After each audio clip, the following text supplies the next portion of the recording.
Thank you very much, my sister, the Honorable Deputy Chief Justice and Vice President of the Supreme Court. Your Excellency, the Deputy President of the Republic of Kenya, Honorable Gachagua, Honorable Chief Justices from the various jurisdictions present here, Honorable Judges present, members of the Aginel, and all the very distinguished guests, a very, very warm good afternoon to you all. Allow me to begin by thanking the Almighty God for watching over us throughout these 3 days, where we had a 3-in-1 symposium on climate change. I recognize and thank His Excellency the Deputy President of the Republic of Kenya, Honorable Gachagua, for accepting our invitation to preside over this closing ceremony. And because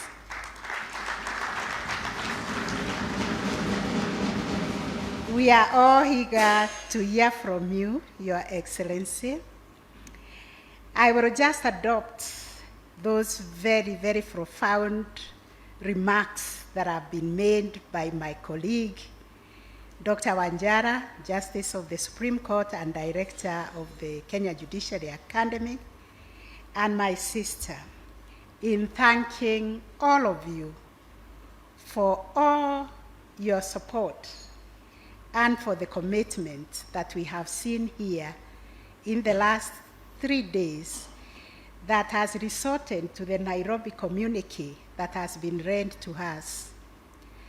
As I sat here throughout these 3 days, in fact, I've been here since Friday, all I've heard is that this is not a talking shop.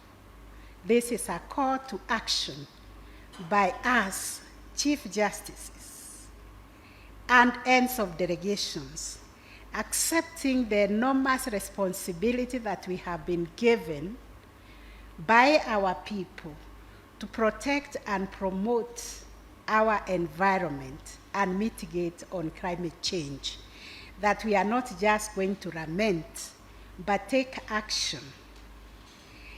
And from the very, very profound speeches that were given, beginning with the speech by His Excellency the President, that Africa is endowed with enormous resources, but we have been made to bear the biggest burden of the climate change.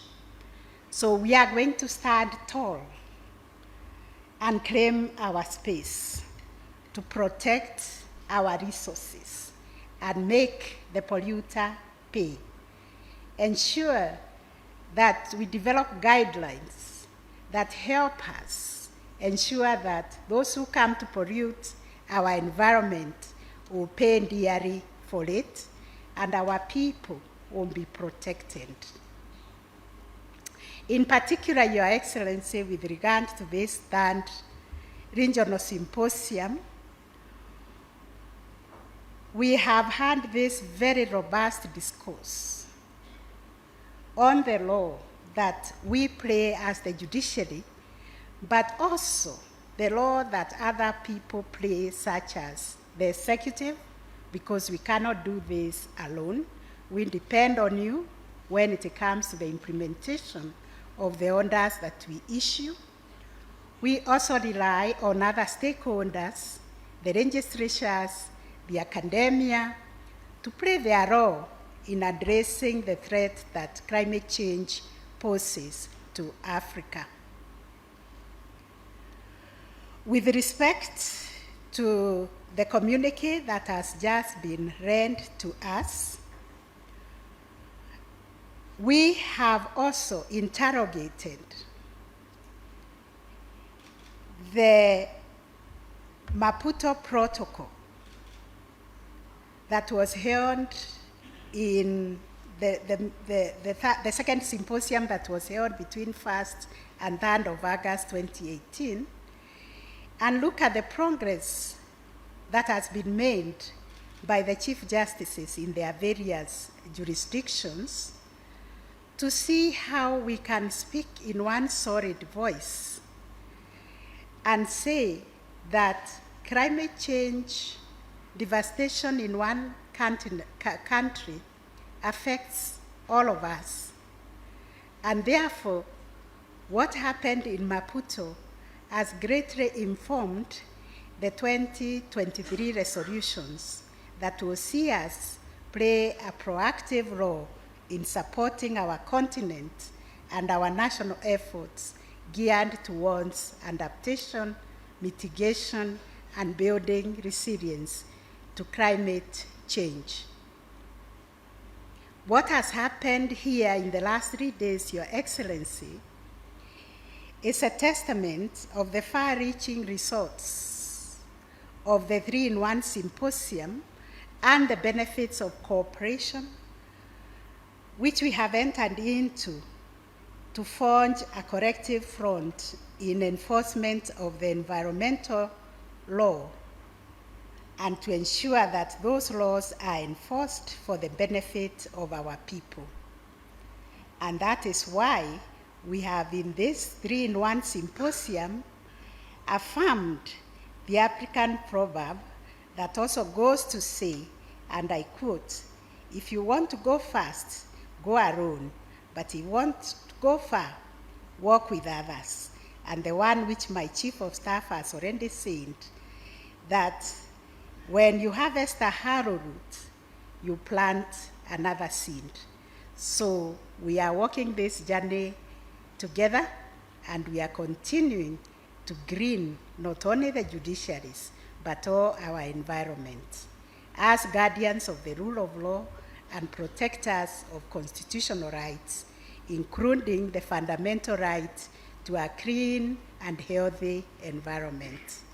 We have made a commitment to continue playing a very proactive role in the fight against climate change and to build successes from the lessons we have learned from each other, the best practices, and the encouragement we have continued to receive from our development partners and all who support and work for a good environment. We must always remember that we have the responsibility to ensure that our decisions and judgments contribute to environmental justice. As it is said, the end of one thing is just the beginning of another. The end of this symposium, Your Excellency, marks the beginning of us moving towards the implementation of those resolutions, innovations, and proposals made in our respective spheres with the ultimate goal of enhancing effective judicial adjudication in climate change. As for me, I have made an undertaking that Nairobi communique be framed and put on my pinna board in my office so that it will be reminding me every day of the commitments we made here, and I'll be ticking what I've done towards the implementation.